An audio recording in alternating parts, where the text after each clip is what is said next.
All right. Good morning, good afternoon, depending on where you are calling in from. We're going to go ahead and get started with today's webinar. Today's webinar is Building Belonging Through Art, Sport, and Advocacy. And today we are going to be focused on sports. So this is a series that's examining the ways in which these three things, art, sport, and advocacy, can be useful tools for building belonging, especially across lines of difference. To introduce myself, my name is Jordan Crumroy, and I am the Director of Strategic Partnerships at Welcoming America. And before we begin, I want to go over a few quick housekeeping items. At the bottom of your screen, you'll see a few different features. We encourage you to use the chat function, and I see several of you are, which I love. If you'd like to tell us where you're joining us from. And you can also use the chat function for any questions that you have about the Zoom platform. You'll also notice a Q&A icon there at the bottom. You can use this to submit any questions that you have that are related to the content shared by our speakers, and they'll do their best to address those questions either in the function or out loud as we have our conversation.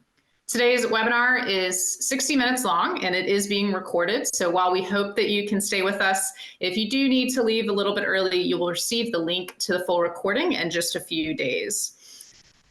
So first, going to give a quick overview of Welcoming America for those of you who might be newer to the organization. And I think this will help answer the question of why we're all here today. So Welcoming America, we are a nonprofit, nonpartisan organization leading a movement of communities becoming more prosperous by ensuring that everybody belongs. We believe that all people, including immigrants and refugees, are valued contributors and vital to the success of that community. The way that we do our work primarily happens through the Welcoming Network, where we work to change systems and cultures. So here on the screen, next up, you'll see a little bit about how our Welcoming Network works. We are comprised of over 250 nonprofits and local governments that are committed to building out that inclusive and welcoming communities. So we're both a network and also a movement driven by convictions that communities are always better and make better decisions when residents of all backgrounds, all identities, and all perspectives are meaningfully engaged. One of the areas we let me actually tell you a little bit about some of the benefits. If you are not familiar with Welcoming America and you'd like to learn more, I encourage you to go to our website, welcomingamerica.org. Here on the screen, you'll see quite a few of the membership benefits that would be available to you, including webinars. And today's webinar is the second of our series of 3, and it's part of our commitment to grow the capacity of local leaders by deepening a knowledge base so that you all can take these theories, these strategies, these ideas, and these relationships back to your own community. If you're interested in membership, we invite you to email membership@welcomingamerica.org, and we would love to have you. So one of the areas that we focus a lot on at Welcoming America is belonging. And a lot of our work, including some of the grant funding that we provide to members via our Fund to Foster Belonging, as well as the criteria that's outlined in the Connected Communities framework of the standard, is really rooted in contact theory. Now, contact theory was developed in the 1950s and has since been added to by many others. But the principal idea is that if you want to reduce prejudice between people of different identities or different backgrounds, that the principal way to do that is to have those folks working together on a shared goal. We have found this to be incredibly inspiring as we've seen it deployed in communities, in all different types of communities. The main tenets are that participants have to have equal status, that they have to be working on a common goal that they both care about, that they have to be doing it without competition, and that there has to be some sort of authority buy-in, some sort of leadership that is propping up this engagement as important. Without going too deep into this theory, we have seen this really powerful in reducing prejudice, building connections, and laying the groundwork for community action. And while we won't go too much into the theory today, this webinar, the one we did last week on art, the one we have next week on advocacy, is really an effort to contextualize how people are building belonging, and how a lot of them are using some of the tenets of contact theory to do so. So I encourage you to think about these things as you hear from the speakers today and really question how they could or how they might apply. So after today, we have one more webinar that'll be next week at the same time on January 25th. And next week's webinar is going to focus on advocacy, advocacy being the tool that you can use to build belonging. It's a tool that I'm really excited to have folks talk about because I think it's not often talked about in a way where we think of it building connections. Rather, we might think of it as ostracizing or further dividing. But we're going to challenge that a little bit and bring in a couple of speakers who are using it in some amazing ways to build belonging. And so we'll hear from one speaker that comes from a teeny rural town that's been supporting a group of self-organized youth that have been advocating for a community center. And then we're going to hear from another speaker that is bridging through abolition work in Louisiana. So you won't want to miss it. Make sure you've got it on your calendar for next Thursday at 3 o'clock Eastern. So finally, I want to introduce you to really the masterminds behind this series, my co-conspirators and the facilitators for today's conversation, as well as next week's conversation, Debbie Lacey and Daniela Peterson. So before I pass it over to them, I just want to tell you quickly about them. So Debbie is the daughter of a Mexican immigrant who co-founded the East Side Refugee and Immigrant Coalition in 2002. This is a grassroots effort focused on making the East King County region of the Seattle area more responsive to the needs of its multicultural and multi-faith communities. She then went on to create East Side for All in 2019. And East Side for All collaborates with community partners on racial equity issues in school districts, local government, policing, economic development, and civic participation. With over 25 years in nonprofits and coalitions, Debbie's leadership strengths show up in the connecting spaces between different racial and cultural groups and between sectors. East Side for All's Building for Belonging initiative has been featured in Who Belongs, a series of podcasts published by the Othering and Belonging Institute. And in 2023, Debbie was recognized by Welcoming America as one of 5 women of welcoming in the US. Debbie lives with her husband, son, and 2 adorable dogs in Kirkland, Washington. Next, we have Daniela Peterson. A native of Chile, Daniela Peterson holds a degree in social work from Pontificia Universidad Católica de Valparaíso. She joined Trust for Public Land as a creative placemaking fellow in 2018, and most recently served as its community strategy senior advisor. Daniela looks for ways to use parks to foster connections among families and communities by making them more accessible. She believes that physical infrastructure alone isn't enough, no matter how well designed or constructed. Some of her signature projects include Park Picture Day and the Park Listeners Program. You might hear Daniela often say that parks have superpowers, and in an increasingly polarized society, many of her programs unleash these superpowers of creating sustained connections. Daniela's scope of work was significantly expanded recently with her promotion to become Trust for Public Land's first Tennessee Program Director for Welcoming Places. So Danny and Debbie, I thank you for all of the work that you have done and for being here today. So I will pass it over to you to hear what's next. Thank you, Jordan. Hi, everyone. Welcome, all of you. It's such a privilege to be here sharing with you. For the ones that were with us last week, Debbie and I were the only speakers. Today we have more people, which is great, and we're going to change a little bit the format. So today I'm going to be taking the lead, asking questions, and maybe being the rude one, kind of stopping people. And Debbie is going to be supporting and being here with us too. So Debbie, do you want to add something? Say hi. Just hello, welcome everyone. Excited for today's conversation. Great. Before we keep going, we want to stop and again say thank you to Welcoming America and for all the work that they do, the one that we see and the one that we don't see. So we are truly grateful for all your labor. For the next 45 minutes, we're going to be talking. So again, this concept of café, cafecito, mate, coffee, call it how you want it. Very not informal, but we want to make it closer. And I've been hearing like these days, at least in the South, we have all been in our houses. So it feels like COVID times again, a lot of Zoom calls because of the weather. So let's try to make this a little more human. What I'm going to do now, so for the next 45 minutes, we're going to be talking and we want to honor your time. So for that, we also need your help. So if you have questions, if you have things that we have to go deeper, please ask.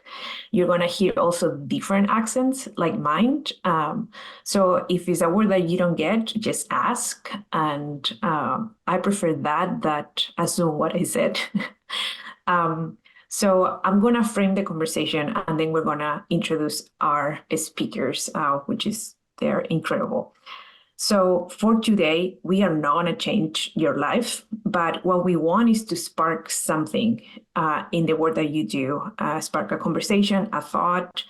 And the analogy that we're going to use for today, it's about garlic, ajo. I love ajo. I love garlic. I think it's such a small thing, but very powerful and petite. So I feel very identified with that. When I moved to the States, I missed many things. And one of them was the ajo, the garlic, the flavor from Chile. So the solution for me was very practical. Just bring the ajo to the States and have the same dishes here.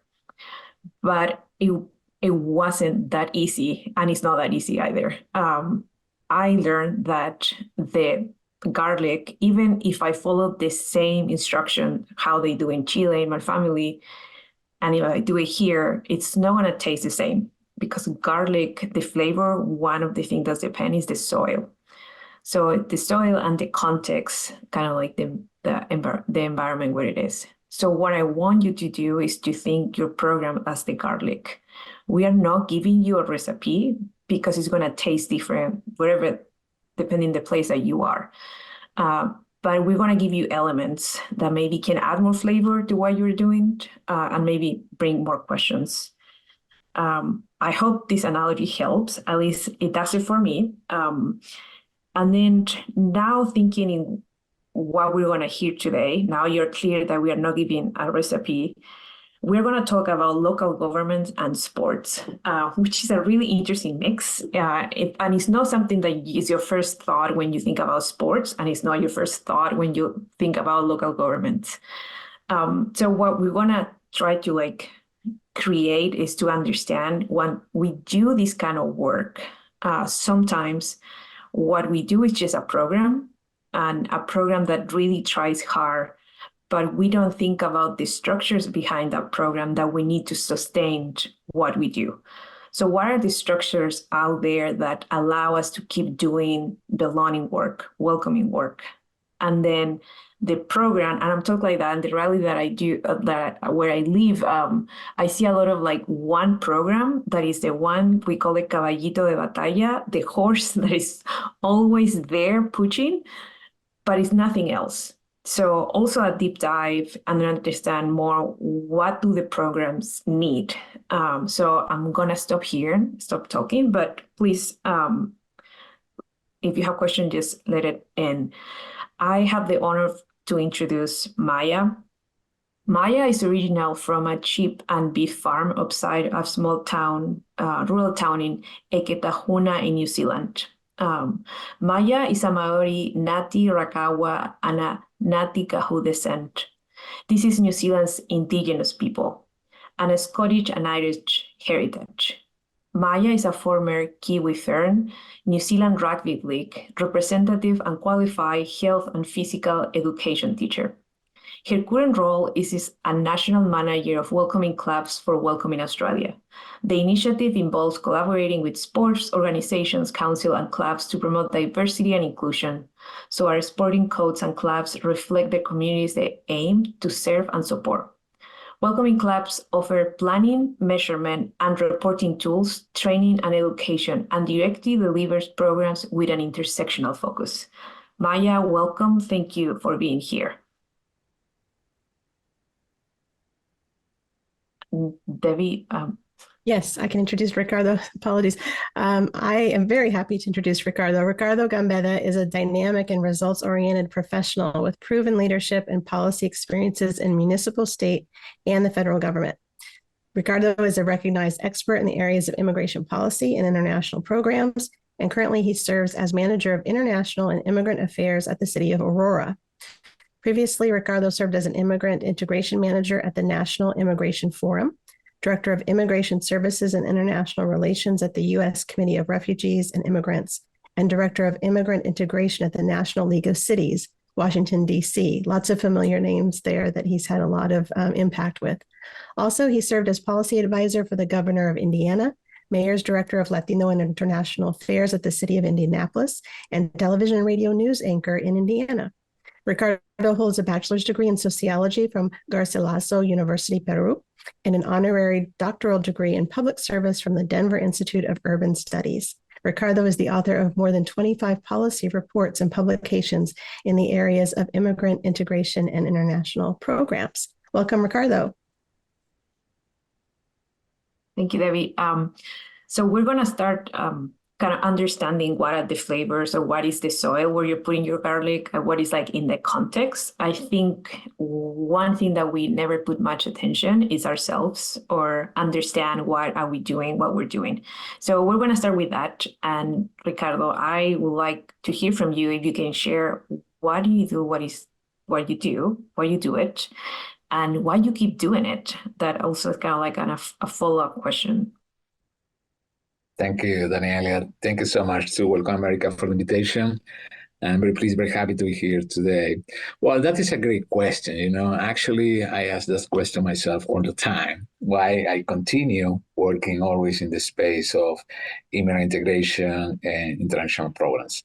I guess this is my passion, you know, being a first-generation immigrant, to really understand how difficult is the whole integration process.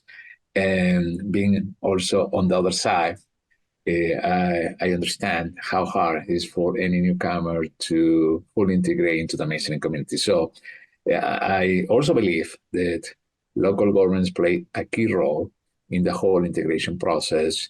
And I'm ready to share more information what we're doing here in Aurora, Colorado. Thank you. Maya, can you share your why and why you keep doing it? So, good morning, everyone. I'm coming from north of Brisbane, Queensland, Australia this morning. I'd like to start by acknowledging the traditional custodians of the land that I'm on the lands of the Ningi people, and pay my respect to their elders past and present and their continued connection to culture, land and water where I am. I grew up in a very sporting, privileged culture in New Zealand. It's very important to us. I played every sport I possibly could. I never asked my parents. I just signed up and did it. And it wasn't until probably my 30s that I realized I actually didn't, when I stopped playing sport, I've never learned to make friends. I've never had to worry about building connections when I moved to a new place. I've never had to think about going somewhere and making those local connections that are going to make me feel a part of that community, because sport always did that for me. And I've been very privileged that sport has taken me around the world. I've been able to play rugby in a number of countries, including non-English speaking countries, in particular the north of Spain. And sport gave me everything that I know is difficult for other people to obtain. So once I had that realization that sport had given me not so much just experiences, but so much privilege in making connections, it's something that I really want to share with other people, and also help people understand the privilege of being in a country where sport is so valued and so important, and the fact that they can give that to other people. Thank you. And thank you for being awake so early over talking us from the future. Thank you for being here. Now we're gonna dive a little more in the work that they're doing. And I'm gonna start with Maya. Please, can you share us about what is happening over there in the other side of the world regarding belonging and sports? All right. So Welcoming Australia has an initiative that's dedicated to sports called Welcoming Clubs, which I'm the national manager of. Sport in Australia is really important in terms of national character. It was really important for the defining of this country, particularly as a colony, and a lot of Australians would still hold on to sport as something that separated Australia from the Commonwealth or the British Crown a couple of hundred years ago. The challenge is that a lot of the structures in those sporting systems haven't changed since then. The people that they were designed for and the people that they were designed by still exist in those places, but the community that they serve and the society that Australia now is, and that's a society where we pride ourselves on being very multicultural, has changed, but sport hasn't changed. So it used to be this wonderful tool for uniting and bringing Australians together. And as the world has evolved, it's actually become something that can divide people and become something that really separates people in terms of elitism and those kinds of things in Australia. So we really believe that it has enormous power to bring people together rather than divide, and try and kind of encourage that in people within those structures so that they can understand that. And we're not about competitive sport, which is a real challenge here in Australia, because that's the foundation, is being good, beating people and being competitive. And I come from a country, New Zealand, where our sporting culture is a little bit different. It's very much around access for everybody, and we have rugby union, which is a really defining sport for our national identity. And we really hope with the Welcoming Clubs initiative in Australia that we can give everybody the opportunity to access that. And we know that that will have an enormous impact on building social capital settlement and making connections. And part of that is specifically around dealing with all the layers of individuals and communities. And that's the work that we do, focusing on intersectionality as well. Great. Can you share? I mean, it's so much there, but to be practical, and people, if you have other questions, please let us know. Can you talk about, so we have this incredible context that you gave us, social cultural. Can you talk more about a program and what happens in a program? And I also would like to hear, if you want to share, we normally hear the best story or the big program that works the most, but also can you help us, how do you start the program? How many times you have to try it to do it? And then, I mean, it's a charged question too, but can you just share a little more about the programming that you're doing? Yeah, absolutely. So we've got a number of different programs on the ground in different states in Australia.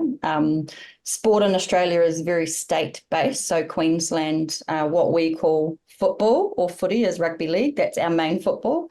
Most of my staff are in a different state, Victoria, and their football is a completely different sport. It's Australian football.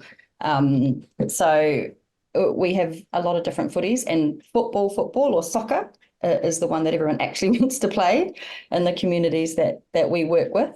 So the first kind of thing is that what we're trying to do has to be relevant to the communities that we're working with. So it has to be relevant to the communities that we're trying to support to access, and it has to be relevant to what we call the receiving community. So at a kind of programmatic level, that relevance is one of the first things. We talk a lot, in particular when we're working with people with disabilities, around choice and control. That's the language that we use in Australia, and making sure that they have choice and control over what they participate in and how they participate. One of the things that we find is really important and increasingly important over the 8 years that we've been doing this work is having a really clear purpose about the program. And as I mentioned, our purpose is not competition. Our purpose might be around bridging. So there's quite a few programs where people are given access to the sporting system so that they can learn to go in a more formal way. So starting in an informal, less structured space that requires less commitment,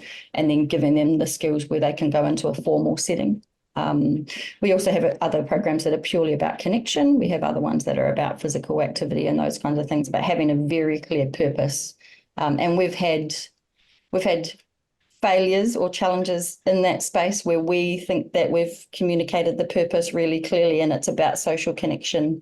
And then we get to the end of the tournament and it's very much about competition and trophies and winning. And if we're not all on the same page about that, it can get very volatile, is probably the best possible word, especially with young men playing soccer. So that's probably a lesson we've learned over time. I think one of the biggest things that is the most important, and it's a reflection of the funding models that we have here in Australia, is that everything we do takes significant time and investment. The way that funding occurs here, whether it's at local government level or state government or federal, is that they're usually short-term funded programs, which are wonderful, but they don't change culture and they don't give people the consistent participation opportunities that they actually need to embed those behaviours or learn the things that they would like to learn and be able to apply them into other areas of their lives. So our 8 years of programming, some of those programs have been going for 3 years, some of them have been going for a little bit longer, but we very much believe that you can't change things in a 6-month or a 12-month period of time. And we encourage other stakeholders or other partners that we're bringing into those to understand that as well. And one of the success factors that we have in regard to that time and investment is working really closely with local embedded community groups. So we can come in and provide support for those organisations.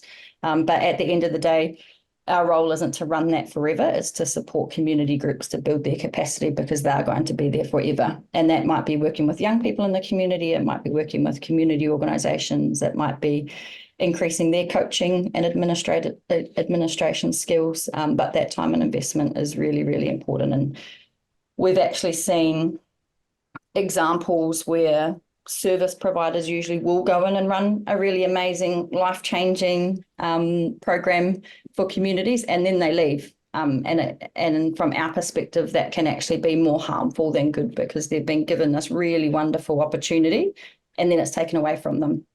So that time and investment is really important, and being prepared to kind of make those mistakes and learn from them, and making sure that we're relevant to the community as well.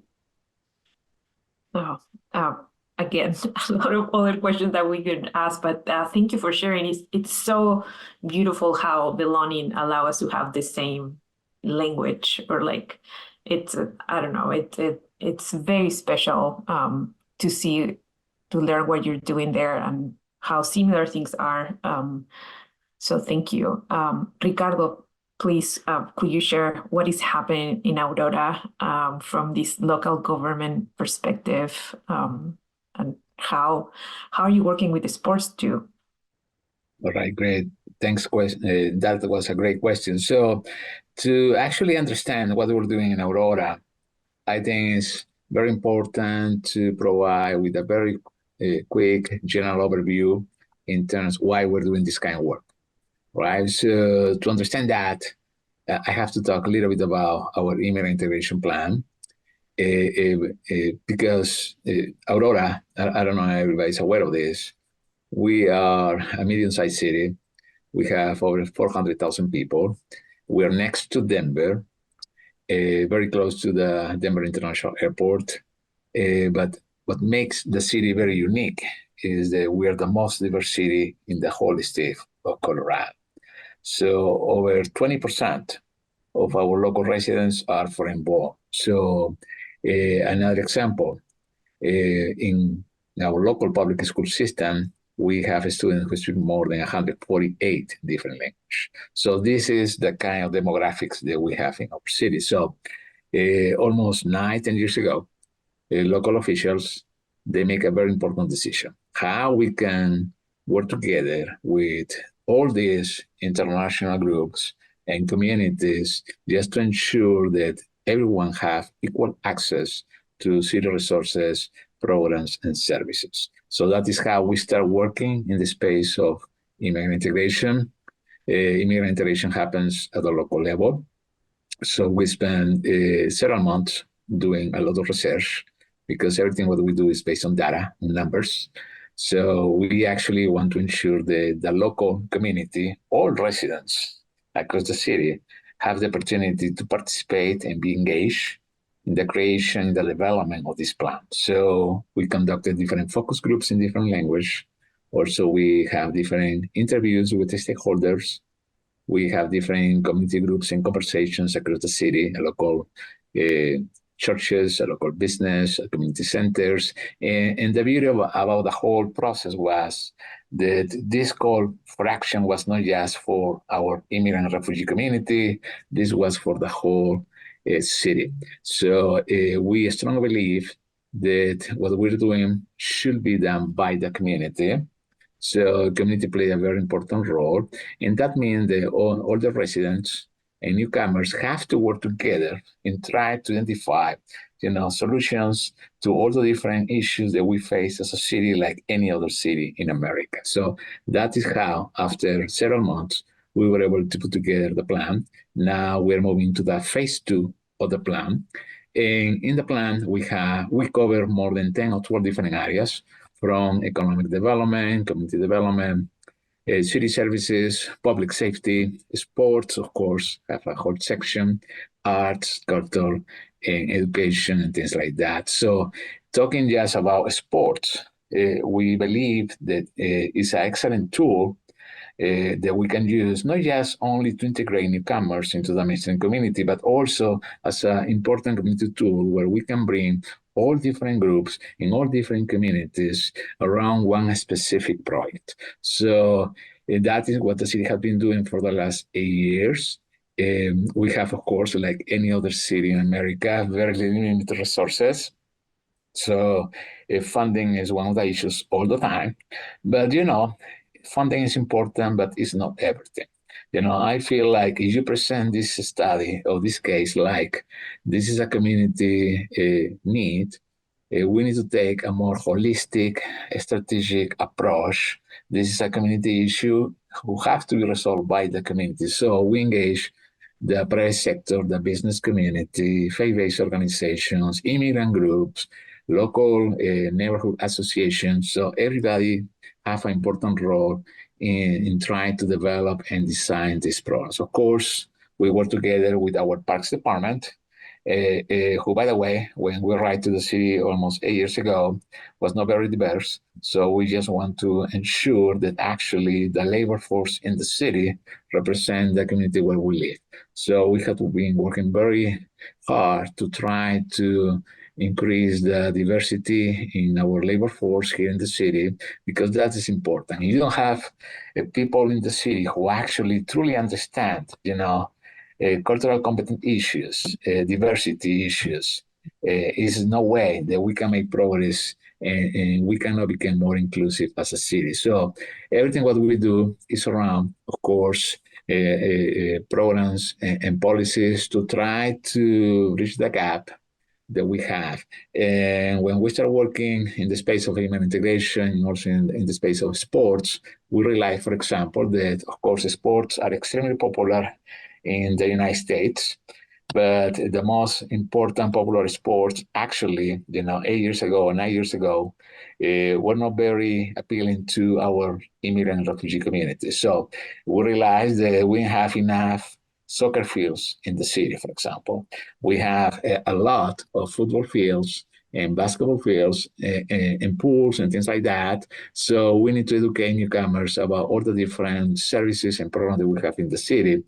And also takes time, for newcomers to fully understand how to navigate in the system, how to access to resources, programs, and services, right? So for us, has been a very interesting learning experience. We know that sports are important for everyone across the city, and that is why, for example, we have several case studies. I don't know if I have time, but let me mention just one. Every year we organize the International Soccer Tournament. We're actually in collaboration with a local nonprofit, because everything what we do have to be done in collaboration, in partnership with different groups and organizations, nonprofits, the school system. There is no way the local government can fix everything. We don't have enough resources. And nonprofits have the expertise, they have the knowledge, and I guess the role of local government is to facilitate these conversations, these discussions, and trying to bring everybody together at the table. So it's not just about funding, but also it's about trying to find a way how you can bring all the different parties together and start working together in the art of sports.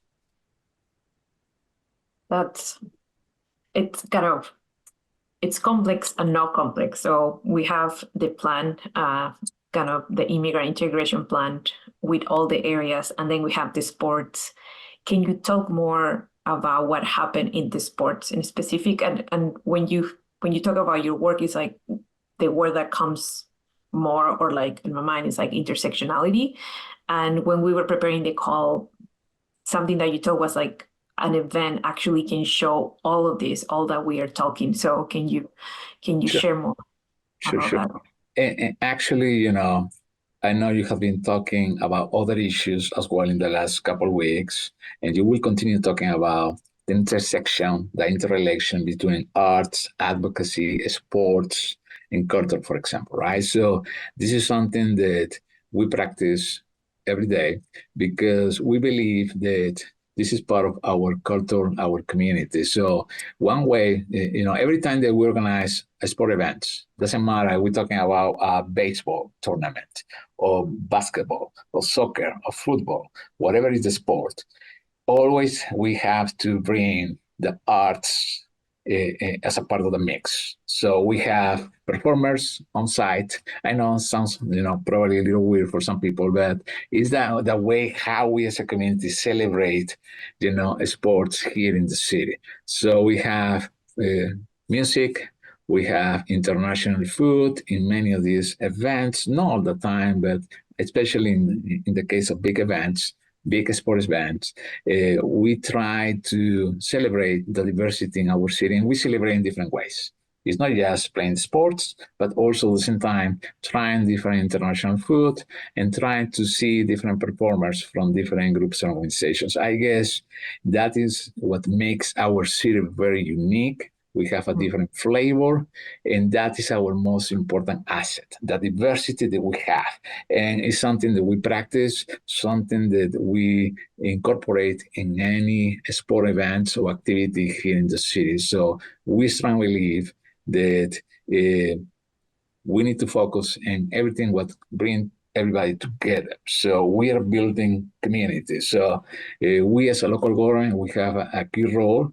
Nonprofits, sport organizations also play a critical role, but sometimes what is missing in the picture is who is going to play the facilitator role, who is going to bring everybody to the table, who is going to open these conversations.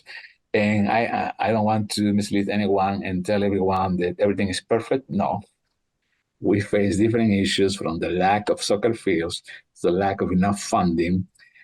But I believe that working together as a community, we can continue using sports as a very important tool, not just to integrate newcomers, but also to bring everyone from across the city. So also we have, for example, another big event is called Global Fest. It's our most important international event in the city. And we have, for one day, a big celebration here across City Hall. And we have music, we have performers, we have the parade, we have a fashion show, and also we have a sport component. So as a part of the festivities, as a part of the program for the day, we try to bring all different aspects, not just sports, but also arts, music, culture at the same time. So that is a way how we celebrate diversity here in Aurora, Colorado. I want to visit Aurora too. Yeah. Debbie, so far, do you have a comment or questions that you want to share? No, I just want to highlight and maybe see if this will integrate with some of the next questions coming up, some that have come in from the audience. For Maya, the question is about the catalyst in society that might have led to the creation of the program that you're talking about, programs. And then a follow-up about that is about the aspect of competition, taking that away. How has that impacted building better connections? The other one, I think the financial question got answered for the most part, but you can add details about that. And then the other one was about framing support. How do you let organizations know that you're there for support only, as opposed to directing an agenda? And Ricardo just answered a lot of that too. So just wanted to highlight some of those that are coming in from the audience. Thank you, Debbie. Yeah, I mean, that question itself can be the question, but Maya, it's so much that we can say. So taking in consideration that, and also thinking if you could talk about moments or influence that someone welcome or not into a sport. Sorry, can you talk about the moments of influence wherever someone is welcome or not into the sport? And yeah, we can go from there. Okay. Thank you. I'll say quickly, similar to Ricardo, one of our biggest things is there's not enough soccer fields either. So I think that's really interesting that we have that same concern. There's lots of other fields that sit there empty, again, because the traditional sports and structures keep doing the same thing. Excuse me, but a lack of soccer fields is a huge issue in every part of Australia, which is quite interesting. In regard to the moments of influence, they're really simple. We talk about this when we're working with the receiving community about what makes a really big difference to people. We kind of have 3 phases to that conversation. So we talk about if you get the welcome right, people will join you. They'll become part of what you're offering. If you get the include right, or the inclusion part, they'll stay there. They'll keep coming back. They'll be a part of that for more than one occasion. And if you get the belonging right and people really get that genuine sense of belonging, we feel that they'll actually contribute back to whatever that program or that environment is. And we encourage clubs to frame their process or sporting organisations to frame their process on that. So having a focus on the welcome, which is it sounds very simplistic, but regardless of where we go and what sport and what environment, saying hello is the number one thing that people value the most in terms of feeling welcome, and having the culture of the environment or the sporting club dictate that every single person says hello to every single person, regardless of whether they know them, whether they've been there for 10 years or 20 years or 30 years, which is the reality of some of our spaces, or whether they've walked in the door for the very first time. So that very initial welcome and hello is really, really important. Having someone that's dedicated to that welcome process is really important as well. So we call them a welcoming crew or a welcoming person. So it might be around language, making sure that there's an opportunity for people to specify that they may need help, particularly with registration, which in Australia is predominantly online now. And some of the registration systems for different sports are horrendous. They're very difficult to navigate. So having someone that can support that process is really important. So that's kind of around the welcome. The include part, I think, really is around helping people feel like they can be themselves in that space. So acknowledging and recognizing the differences that everybody has. And we talk about celebrating diversity all year round in all its forms. So instead of, we have Harmony Day here in Australia, which used to be the National Day for Anti-Discrimination and Anti-Racism, that they changed to something that sounded nicer. That unfortunately is usually where we hear from when we hear from sporting bodies and professional sporting clubs, because they do Harmony Day, or they do multicultural rounds, or they do Indigenous rounds, which sport is very good at doing those symbolic things, but we really encourage people to make sure that all forms of diversity are celebrated all year round. And it might be having a calendar of events on a social media platform, so everybody's kind of significant cultural days or religious days are acknowledged and celebrated in that environment. So that's really a bit more around the inclusion. And then the belonging part is giving people the opportunity to contribute back. And that's in whatever way that they are comfortable and they can. It might be putting people through a coaching course so that they can coach a child's team or be part of a program in that way. It might be asking the mums to bring food to something because that's the skill and the passion that they have that they want to share. Or it might be just working with individuals to contribute the best of their ability in those spaces. So if they come into the space and they're reserved or quiet, it is trying to bring the best out of them so that they're contributing in that way. And I think we get clubs to structure it in those ways with the welcome and the include and the belonging. That can be really impactful. And around all of that is ensuring that there's accountability in those spaces if something's happening that doesn't encourage welcome and inclusion and belonging. So we do a lot around anti-racism, anti-discrimination, reporting structures in particular. So if something happens in a space, every single person should know that there will be a positive response, and that whoever is responsible for that environment is accountable.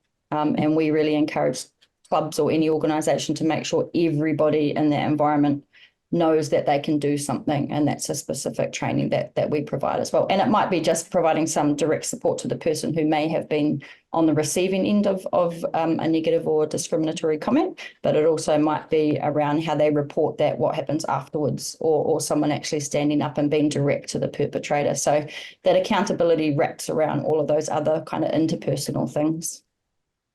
Wow, it's so refreshing to see like a whole structure base in the relational part.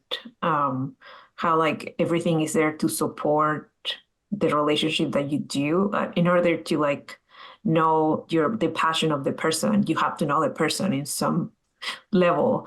But then from there, everything, normally the way that we think here is like the structure first, and then at the end you have the person, so allows you to do what you do, and here the relationship is at the center. That's very refreshing. So we have around 15 minutes left, or 13. And Maya, before we keep moving forward, I just want to highlight like the novelty that we have a professional athlete in our panel talking about belonging. And also we prep this call and we get to know a little bit each other. And what you sharing that prep too was just very meaningful to know more about.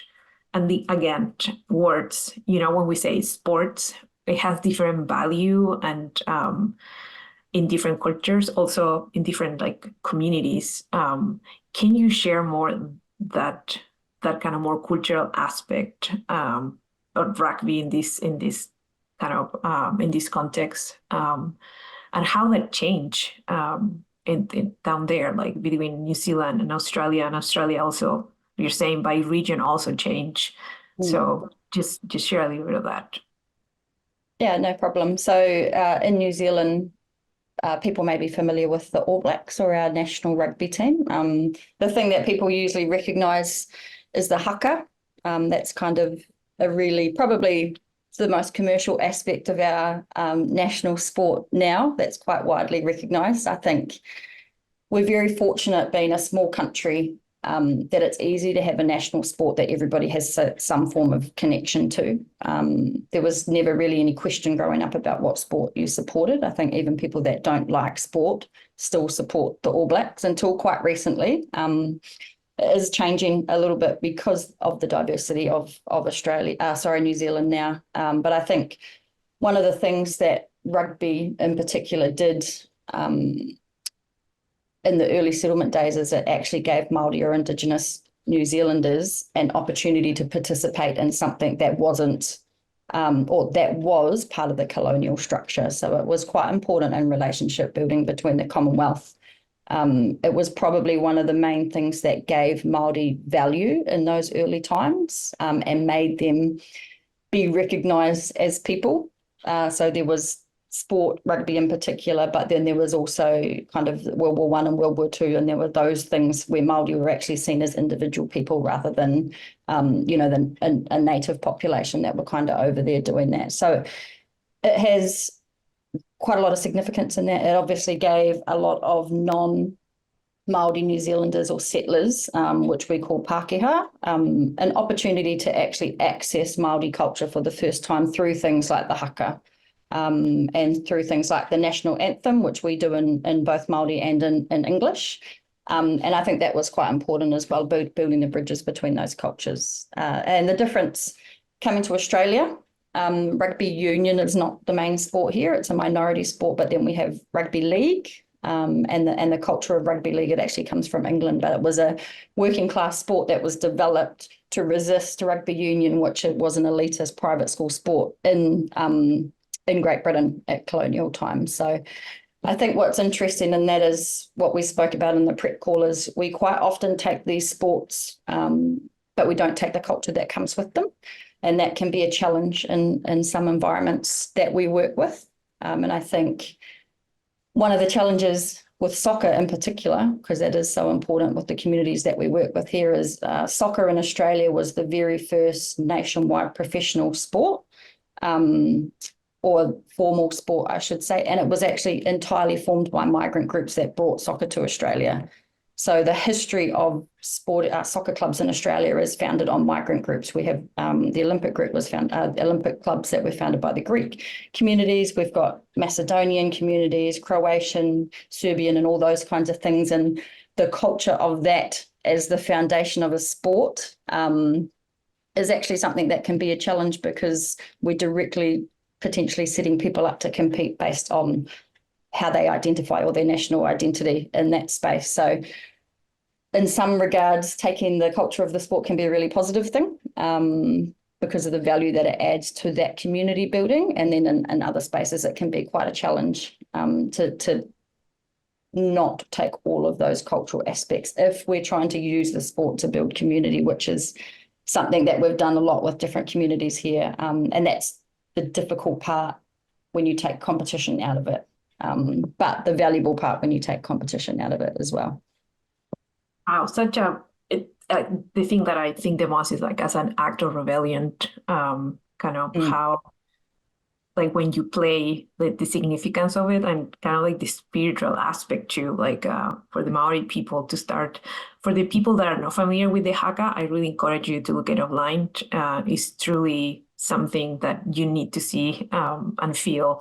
So thank you for sharing that. And Ricardo, with the last minutes that we have, I've been thinking the trajectory of the plant and all the things that you're doing, it's like years of work.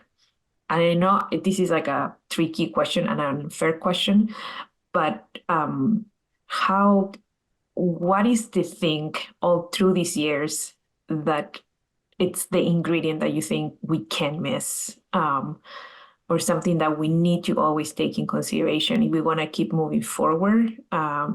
We see a lot of plans and then they are on desk, put aside, they don't implement.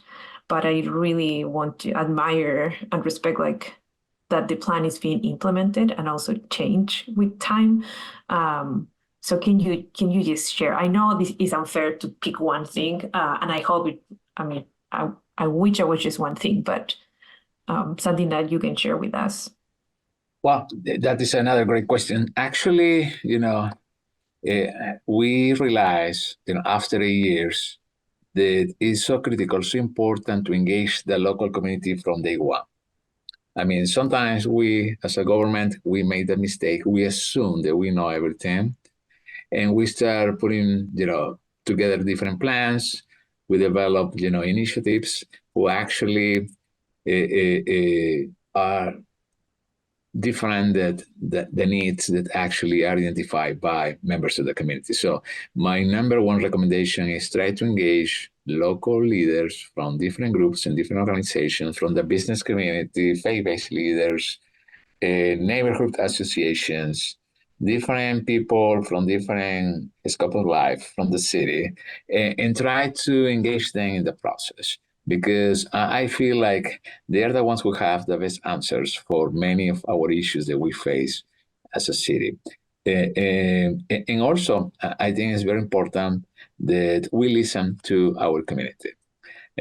Sometimes, local officials, they start making decisions without any consultations with their communities.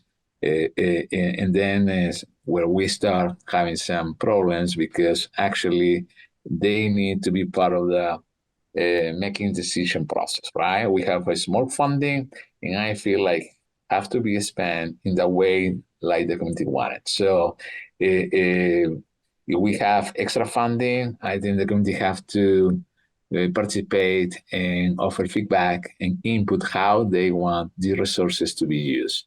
Building a new recreational facility, building more soccer fields, I feel is so critical to listen to the community. So we have great recreational centers, because I don't know if you guys are aware, but Colorado was one of the first states to legalize marijuana. In our case, all the revenue coming from sales of marijuana go into the construction of sports and recreational fields across the city.